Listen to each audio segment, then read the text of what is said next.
Kwentong SJ. Wow. Charot. Chika-chika with SJ. Actually, gabi-gabi ganito kami. Nakachika lang ako kay SJ. Tutulog siya, ako chumichika. And then nagkukwentuhan kasi kami ng friend ko about SJ. Lagi na lang kami nagkukwentuhan about SJ. So, ayun.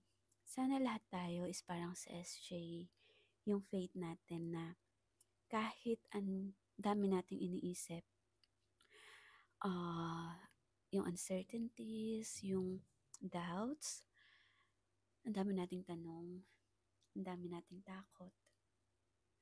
Pero yung faith natin is strong. Yung tiwala natin kay God is strong. Kaya nakakatulog tayo sa gabi. Sana, katulad ni SJ, yung faith natin kay God is strong.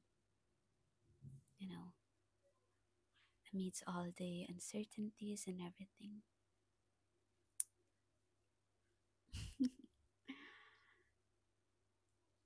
Kahapon, nag-consecrate ako. Yun, 4 years. And sabi ko nga, never na may pinagdasal ako kay SJ kahit na imposible. Lakas na backup. Try nyo. So, sana ngayong pagtulog natin, may peace tayo sa puso natin.